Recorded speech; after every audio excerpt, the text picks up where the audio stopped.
So this is a quick look at the Ultimate Direction Ultra Jacket. I think they call it. This one's the V2. Um, I'm a massive fan of Ultimate Direction gear, and yet I'm not particularly a massive fan of this jacket. So I should probably make that clear early on. I've used it a bit, and to be honest, it's a bit disappointing and most unlike Ultimate Direction. Let me explain why. It's what it is. What it does do is it is a very lightweight, super thin fabric, easy to pack up, waterproof jacket for ultra runners. I will agree that it's that. Is it the most breathable one I've ever had? It's all right. Is it waterproof? Kind of.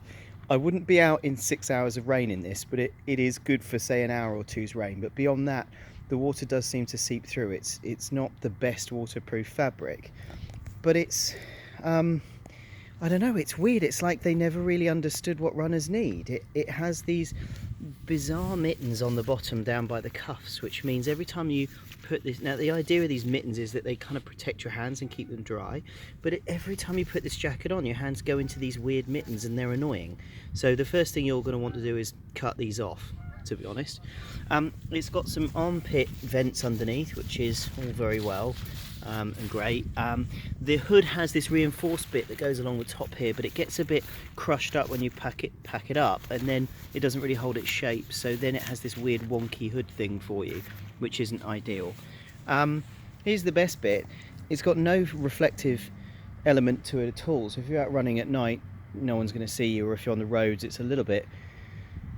well, it's not ideal. And then it has absolutely no pockets, so again, if you're out as a runner, there's nowhere to put your keys, there's nowhere to put your phone. Yeah, so there you go. What good things have I got to say about it? It's relatively lightweight. It sort of keeps the reins off as long as you're not going to be out there for more than an hour or two.